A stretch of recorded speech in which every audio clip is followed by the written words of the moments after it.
January 4th, 1945, U.S. Field Hospital, Saipan. The humid air smelled of antiseptic, mud, and the metallic tang of the blood. Distant shelling rumbled, closer this time, shaking the ground beneath their cots. Aiko instinctively pulled Hana, the youngest nurse, down behind a stack of medical crates as the canvas roof of the surgical tent shuddered. A sign, tacked to the central wooden pole, read, "Absolute quiet, surgery in progress." Major Evans, his mask stained with sweat, did not look up from the patient on the table. He only raised his voice slightly over the noise. "Steady, nurses. They're just finding their range." Aiko held Hana's trembling shoulder, her own heart hammering against her ribs, recalling a time, only weeks ago, when the sound of that American voice was the only thing she feared. This channel explores the untold stories of wartime humanity. We invite you to subscribe and share which country's history you find most compelling. 6 weeks earlier, Saipan, late 1944. The air in the cave was thick enough to drink. It smelled of sulfur, cordite, and the sweet, terrible decay of unburied bodies. Outside, the world had ended. Inside, there were only 6 of them left. Huddled in the humid darkness, 6 Japanese nurses reduced to ghosts in rags. For 3 days, the American voice had haunted them. It came from a loudspeaker, echoing off the limestone cliffs of Saipan. The voice spoke terrible, fractured Japanese, promising things that could not possibly be true. Anzen hosho, shokuryo, mizu, safety, food, water. Geneva joyaku niote. By the Geneva Convention. Aiko pressed her lips together, tasting the salt and grime on her own skin. They were lies, propaganda. Every child in Nagasaki knew what the Aomioni, the blue-eyed devils, did to captives. The Imperial Army training films had shown them the torture, the degradation, the experiments. Capture was a fate worse than the death they had all sworn to choose. Her fingers tightened around the sliver of metal hidden in the hem of her trousers, a shattered scalpel blade, a tool for healing, now her only tool for honor. "He is lying," whispered Hana, the youngest, her voice cracking from thirst. "Of course he is lying," Aiko replied, though her voice held no conviction, only exhaustion. The loudspeaker started again. "Onegaishimasu, detekite kudasai. Please, come out, please." The word was absurd. Devils did not say please. Aiko looked at Hana, who had slumped sideways. Her eyes were closed, her breathing shallow. The girl was dying of dehydration. They all were.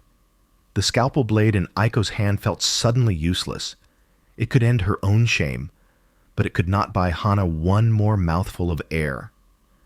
Aiko's worldview, built on the steel foundation of imperial duty, was cracking under the simple, biological pressure of thirst. What if the propaganda was the lie? What if the voice was the truth? The choice was simple. Die here in the dark, clutching a blade and her honor, or walk into the light and face the devils for a sip of water. Looking at Hana's pale face, Aiko realized honor was a luxury the dying could not afford.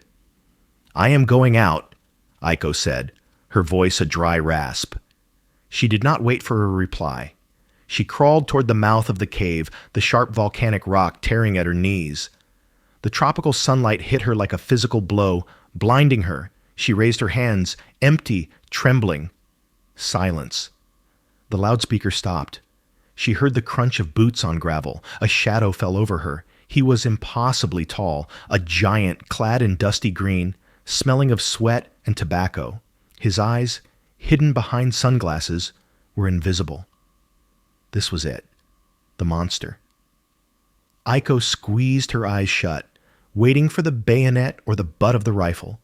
Instead, she heard a metallic scrape, the sound of a canteen cap being unscrewed. "Water," the giant said.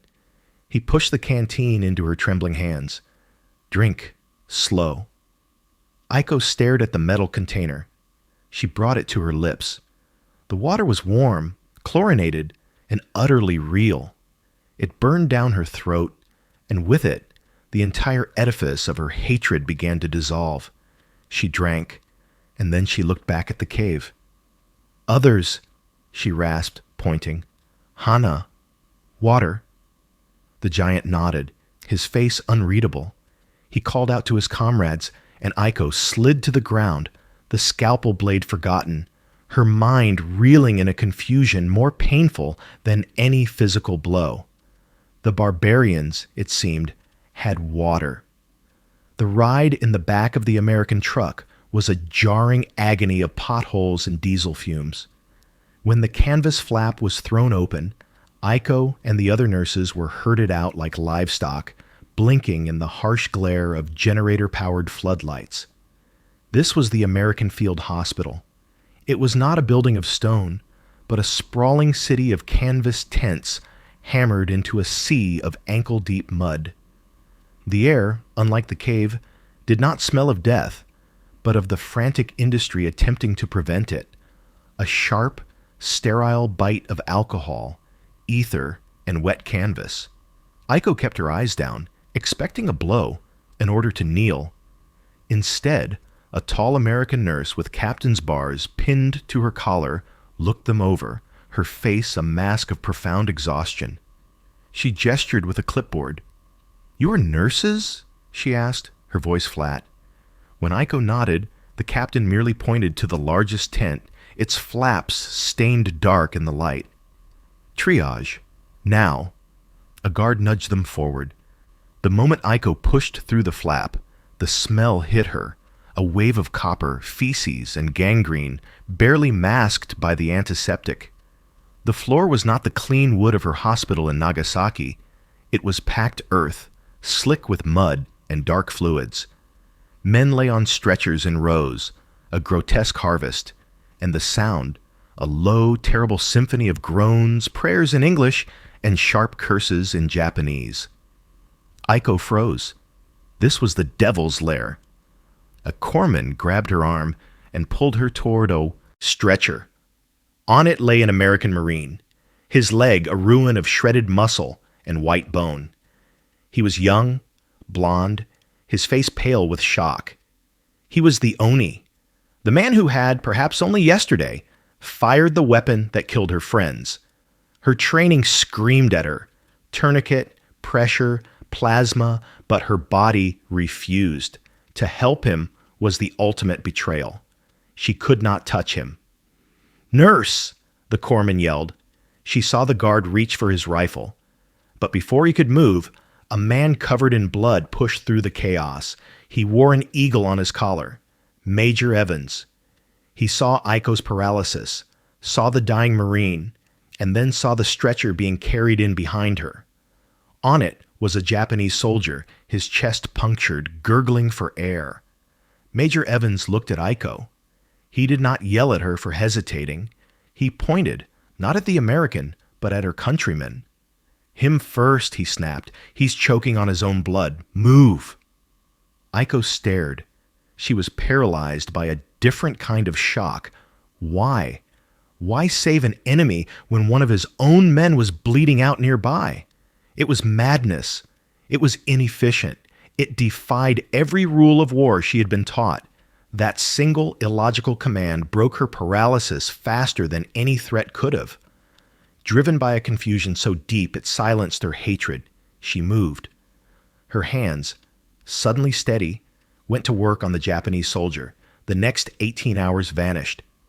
The world shrank to the sterile field of a surgical tray, the pull of a suture needle, the clamping of an artery.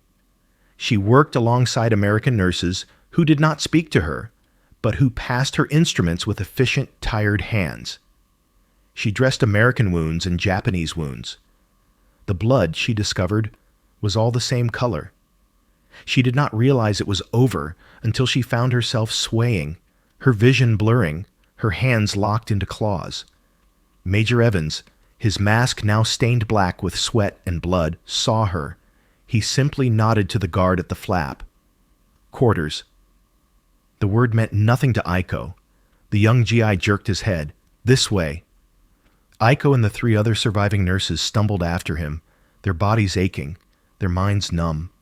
He led them away from the bright chaos of the surgical tents, toward the edge of the camp, where a smaller, darker tent stood in isolation. This was it. The work was the test. This was the reward. Aiko braced herself, pulling her tattered uniform tighter. She prepared for the cold, packed earth. She prepared for the humiliation of the floor. The GI stopped at the smallest tent, set farthest from the main ward, its canvas darkened by the night rain. He pulled back the heavy flap, gesturing inside with the barrel of his rifle. In, sleep. So 600, chow. He did not look at them. He was just a boy, Aiko realized, his face covered in freckles and exhaustion. Aiko took the first step inside, her body braced for the expected. She anticipated the stench of unwashed bodies and human waste. She anticipated the cold, packed earth, perhaps a handful of straw if they were generous.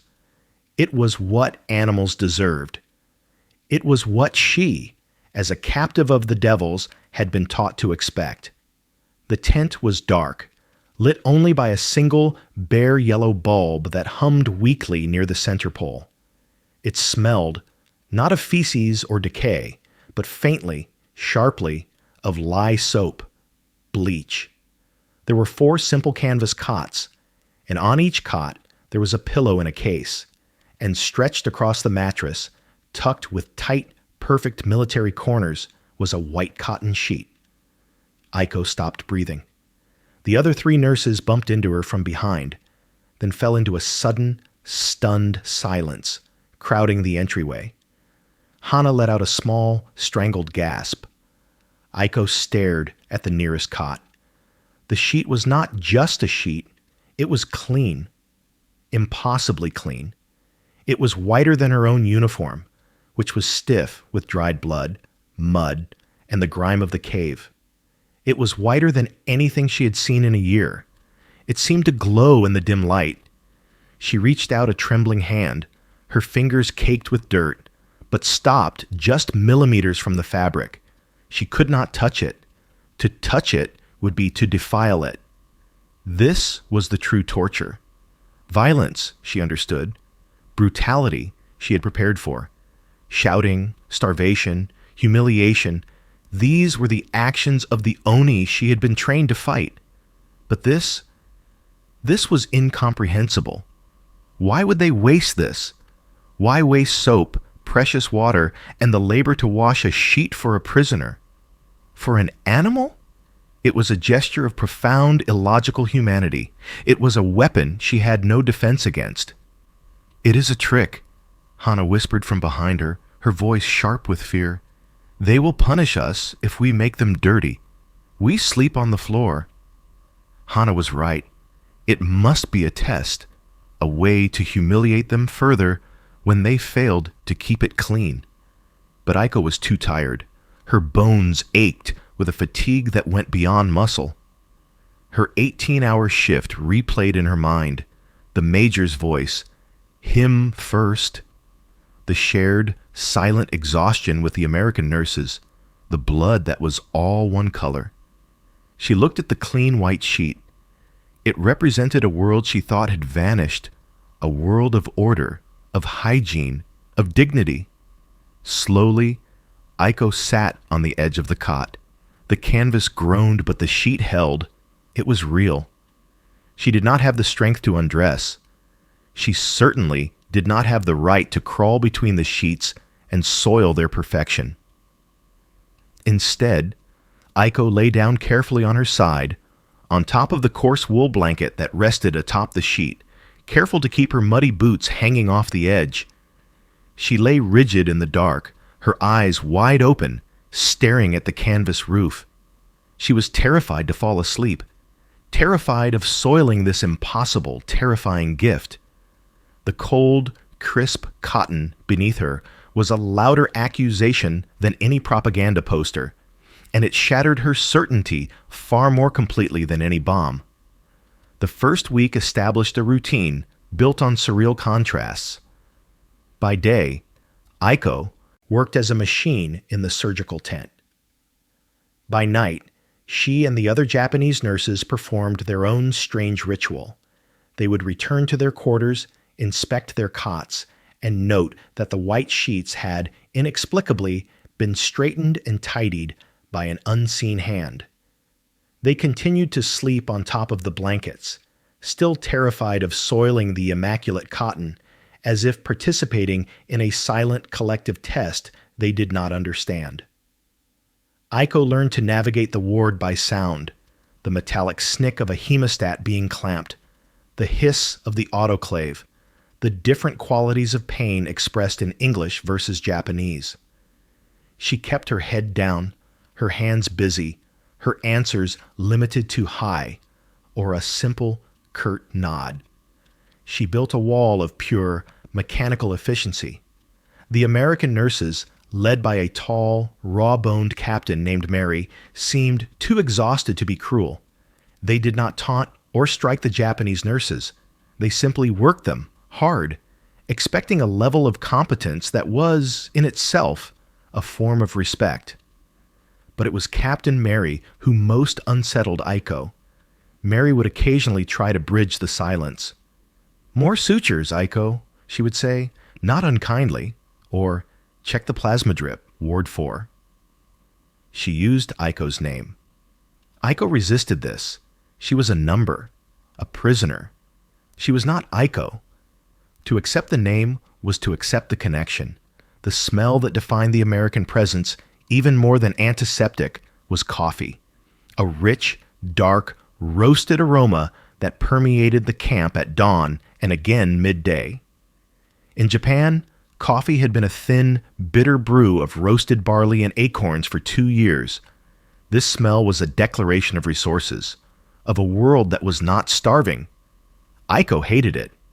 Late on the 7th day, a wave of casualties arrived from a skirmish in the northern hills. Aiko found herself assisting Captain Mary directly, Major Evans being occupied in the next bay. The patient was a Marine with multiple shrapnel wounds to the abdomen. The surgery was long, a desperate, bloody fight against time. Aiko anticipated Mary's every need: clamp, gauze, needle, moving with a speed that matched the Americans. For 2 hours, they were not enemies. They were just 2 nurses, fighting one death. When it was over, the Marine stabilized and wheeled out. Aiko felt her hands begin to shake, the adrenaline draining away, leaving her hollow. She turned to clean the instruments, her back to the captain. "Aiko," she turned. Captain Mary was holding 2 tin mugs, steam rising from them. She held one out to Aiko.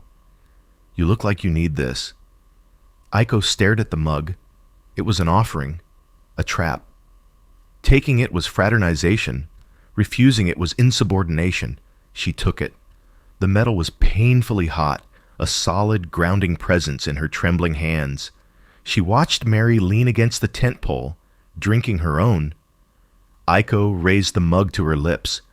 The liquid was scalding, oily, and impossibly bitter. It was nothing like the weak tea of her memory. It tasted like burnt earth. She fought the urge to spit it out, but as she swallowed, the heat spread through her chest, a profound liquid warmth that had nothing to do with policy. It was a shared human moment, a simple, personal gesture. Later that shift, Aiko was sorting linens. She saw the clean white sheets being delivered in a fresh stack, ready for the next wave of wounded. She paused at the flap of the recovery tent. Inside, Captain Mary stood beside a cot. It was the Marine they had fought so hard to save. His cot was now covered by a single, sterile white sheet pulled up to his chin. He was gone. Aiko watched from the darkness as Captain Mary stood motionless, her shoulders shaking. She was not making a sound, but Aiko knew she was crying. The Oni could grieve. The devils felt loss. The coffee in Aiko's stomach suddenly felt very cold. The silence in the nurse's tent had changed. It was no longer the stunned, shared confusion of the first night. It had become heavy, curdled, and sharp. The other three nurses, Hana in particular, had stopped speaking to Aiko unless absolutely necessary. Aiko felt their eyes on her during the day. They saw her efficiency. They saw her anticipate Major Evans's need for a specific suture. They saw her nod, a curt gesture of professional acknowledgement, to Captain Mary. And they had seen her accept the mug of coffee. To them, these were not acts of survival. They were acts of assimilation, of contamination.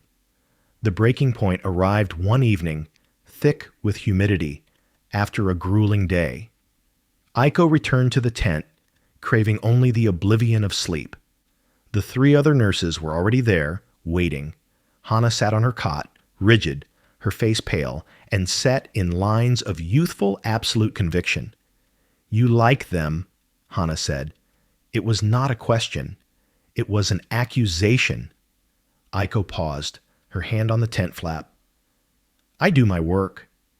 "You like them," Hana repeated, her voice rising. "You drink their poison coffee. You take their orders. You have forgotten who you are. They killed our soldiers. They are Oni." "They are also doctors," Aiko said quietly, too tired for this fight. "And nurses." "They are animals," Hana shot back.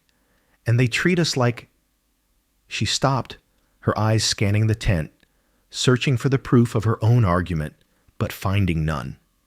She saw only the cots, the order, the relative safety. This absence of brutality seemed to enrage her more than any actual cruelty could have. Her eyes landed on her own cot, on the clean white sheet that had been tidied that morning. It was the symbol of everything she could not understand. It was the mercy that felt like a mockery, a soft weapon that undermined the purity of her hatred. "This!" Hana screamed, her voice cracking. She lunged at her cot, grabbing the fabric in her fists. She tore the white sheet from the mattress with a violent rip of canvas ties. "Pity.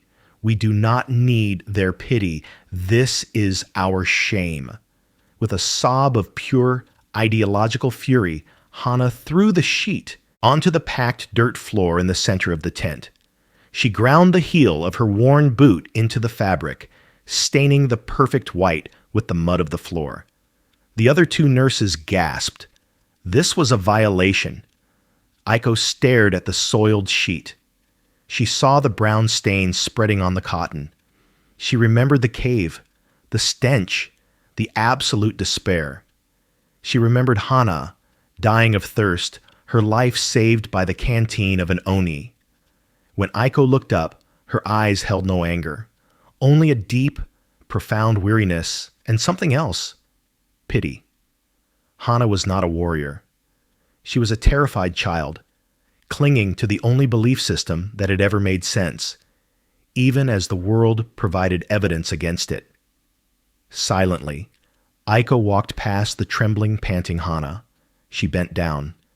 She picked the sheet up off the floor. The other nurses watched, frozen. Aiko held the fabric, found the muddy footprint, and began to rub it briskly, shaking the worst of the dirt and grit free. Then, with methodical precision, she began to fold it. She folded it the way she had seen the American corpsmen do, a sharp, precise military square. She did not berate Hana. She did not argue. She simply rescued the small piece of dignity that had been thrown away. Aiko placed the neatly folded stained square on the foot of Hana's cot. Hana stared at it, her mouth open, her chest heaving. She had prepared for a fight, for anger, for a defense of the Americans. She had no defense against this quiet, inexplicable act of preservation. Aiko lay down on her own cot, on top of the blanket as always, and turned her back. The silence that returned to the tent was absolute, but the power within it had irrevocably shifted. The last week of November 1944 brought a change to the camp. The relentless humidity of Saipan had lessened, and there was a strange, almost festive energy among the Americans.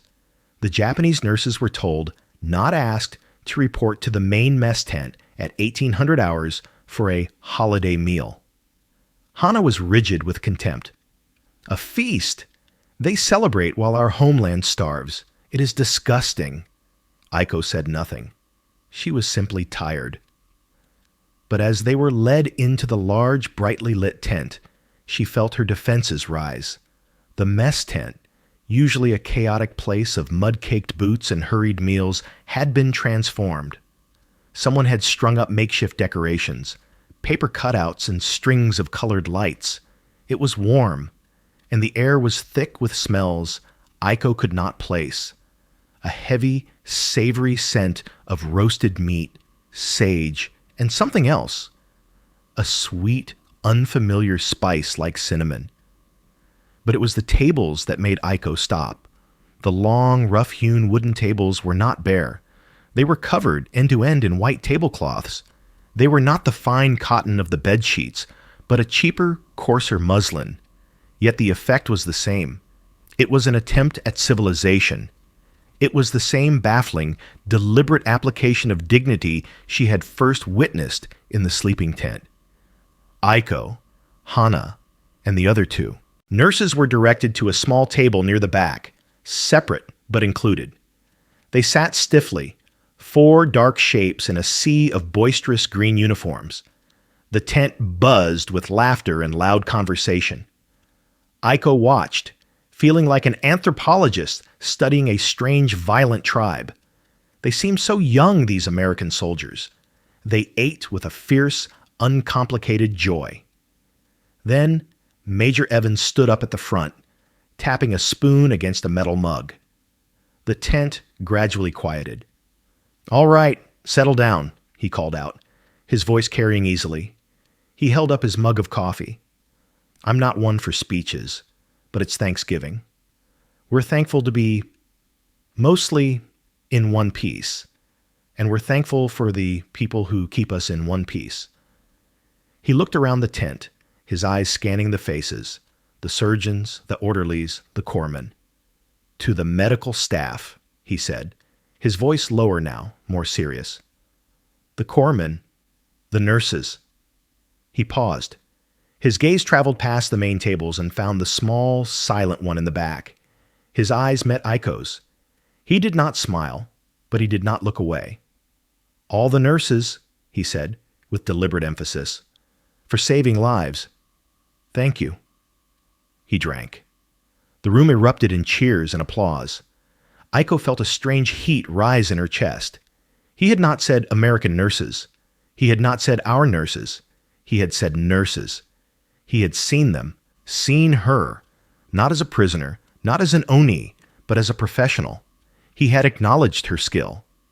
A corpsman, plates balanced precariously up his arm, set food in front of them.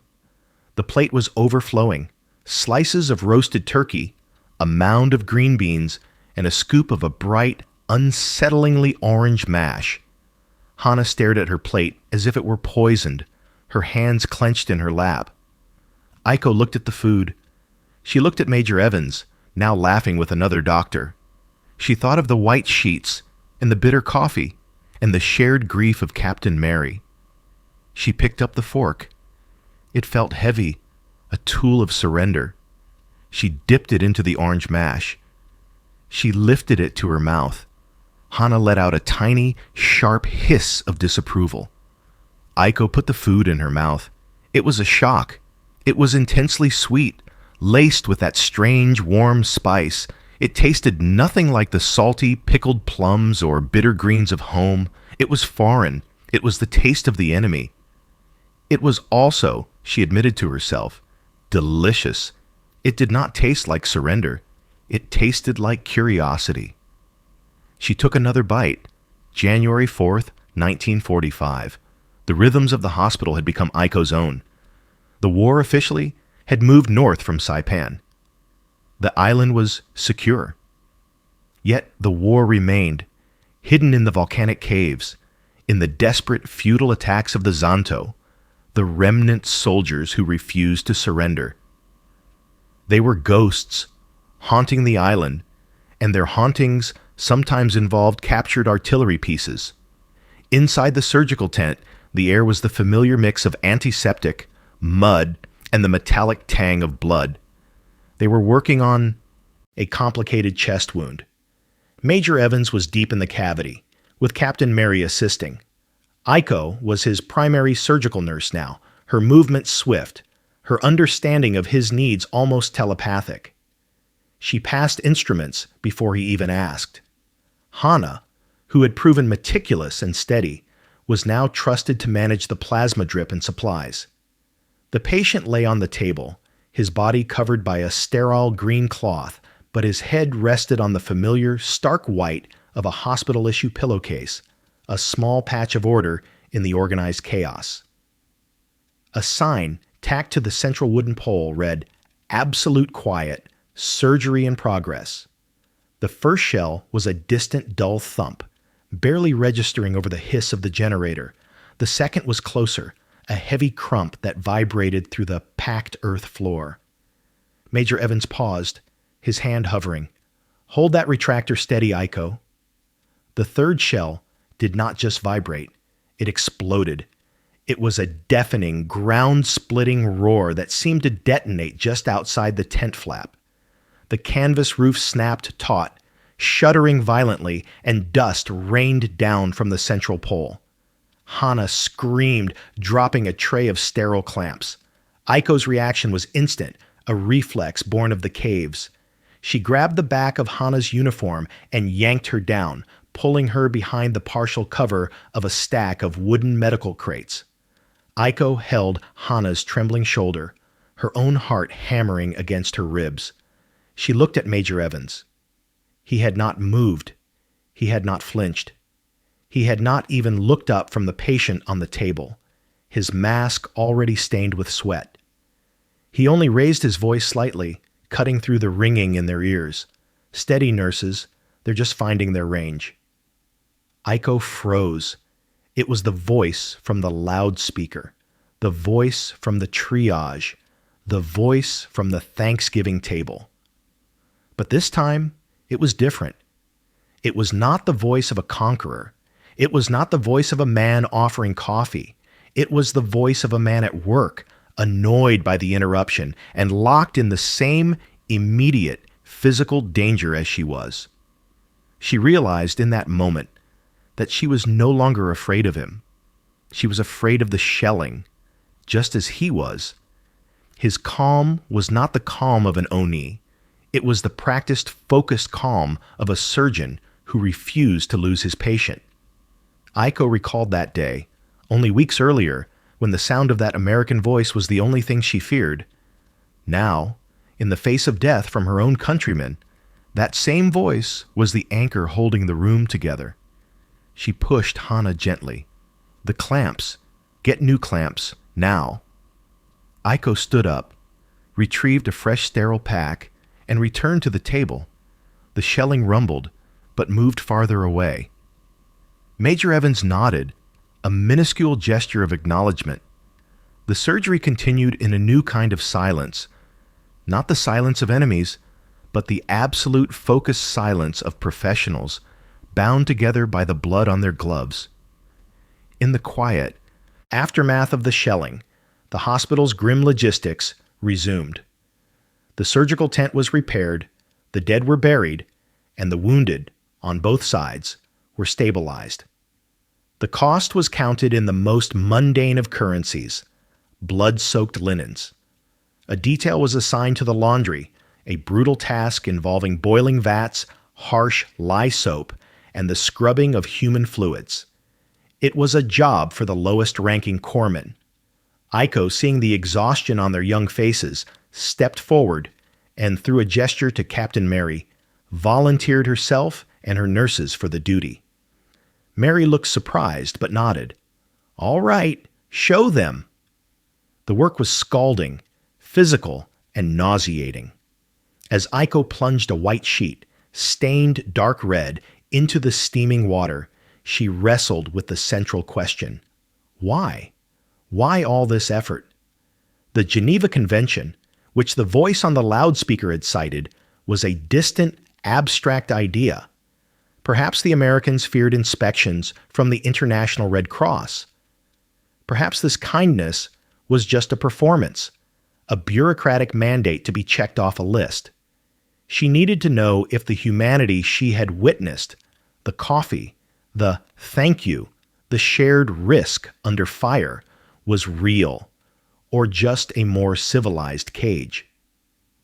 Later that day, Captain Mary assigned Aiko a different task. A nurse in a neighboring ward, Nurse Jensen, had been knocked off her feet by the blast concussion and had been moved to a recovery cot. Mary asked Aiko to tidy Jensen's personal quarters and retrieve her effects. Aiko entered the small tent. It was a mirror of her own, but personalized. A photo of a smiling man was tacked to the pole. A small, worn Bible lay on a crate, and in the corner, a pile of discarded items, including a wadded-up copy of the Stars and Stripes, the military newspaper. Curiosity, an emotion she rarely allowed herself, took over. She picked up the crumpled paper. Her English was limited, learned from medical texts, but she could read headlines. This one, in the Letters to the Editor section, screamed at her, "Why are we coddling Jap POWs?" She smoothed the paper, her heart pounding. Her fingers traced the angry words. She deciphered phrases. "Eating our food, taking up beds, our boys are dying." The writer, a sergeant from an infantry unit, was furious that enemy prisoners were being treated like guests. He specifically mentioned the use of valuable medical supplies on savages who would have tortured any American they captured. Aiko stared at the words. This was the hatred she had expected. This was the Oni she had been trained for. But the letter was not policy. It was a complaint against policy. She suddenly understood. Major Evans, Captain Mary, they were not just following orders. They were defying the sentiment of men like this sergeant. Their professionalism, their decency, was not a mandate from Geneva. It was a personal, ethical choice made every day in the face of resentment from their own side. They were not just fighting the war. They were fighting the hatred that the war produced. The respect they had shown her was real. It was harder and more dangerous than she could have imagined.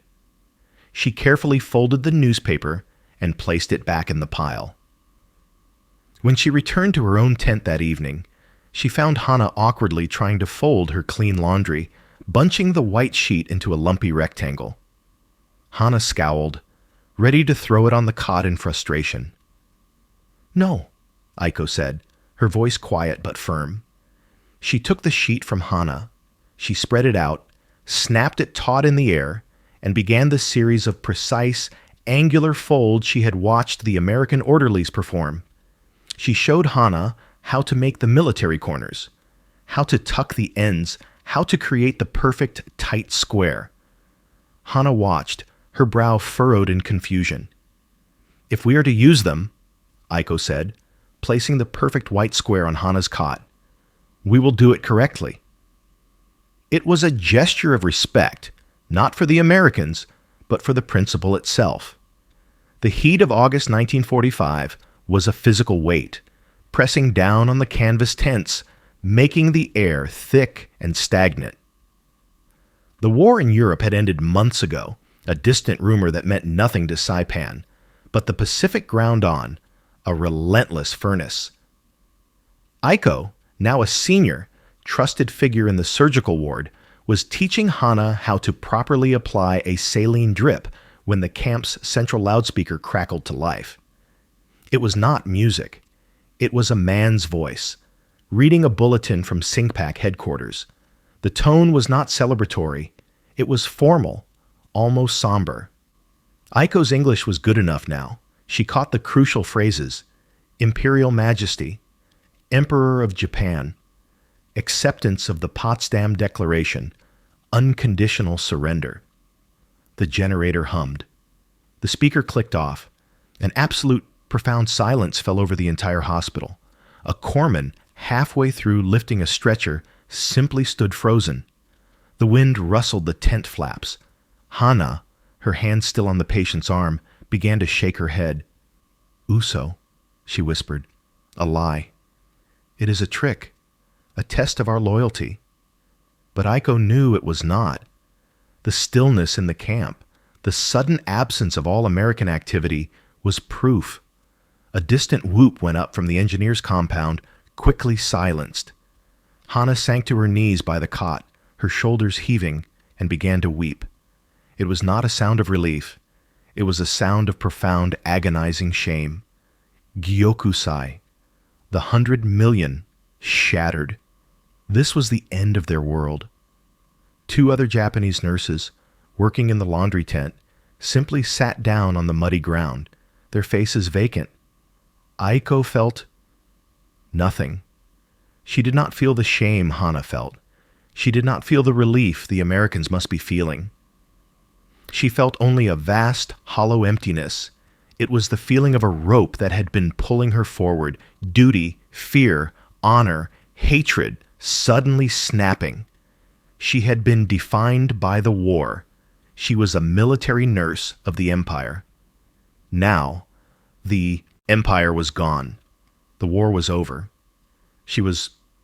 What? Aiko had no answer. She walked out of the tent, needing air, though the air outside was just as suffocating. She stood near the laundry vats, where a load of white sheets was boiling, steam rising in the heavy air. She heard footsteps on the gravel behind her. It was Major Evans. He looked older than he had in January. The lines around his eyes were deeper. He was not celebrating. He was not smiling. He held an unlit cigarette in his hand, looking at it, not at her. "It's over, Aiko," he said, his voice quiet, almost tired. He finally looked at her, his gaze professional, as it had always been. "The war is over. You'll be going home." Home. The word was not a comfort. It was a new, cold terror. Home was Nagasaki, a city of paper houses, of hills, of her family. What did home even mean now? Was it still there? Had the new bombs, the ones the American radio had been whispering about, found it? Here, in this camp, she had a role. She had a purpose. She was Nurse Aiko. Out there, she was a remnant of a disgraced, defeated nation, returning to a pile of ash. She gave him the only reply she could, a stiff, formal bow. He nodded once and walked away toward his quarters. Aiko stood for a long time, listening to the first hesitant sounds of celebration swell from the American side of the camp. It felt very far away. That night she returned to her cot. The tent was silent. Hana had cried herself to sleep. Aiko looked at her bed. She looked at the clean white sheet, the symbol of her entire agonizing transformation. She unfolded it. For the first time since her capture, Aiko did not lie on top of the blanket. She pulled the clean sheet back. She slid her tired, empty body underneath it and pulled the crisp, cool cotton up to her chin. It felt like a burial. It felt like an absolution. She closed her eyes and, for the first time, she truly slept.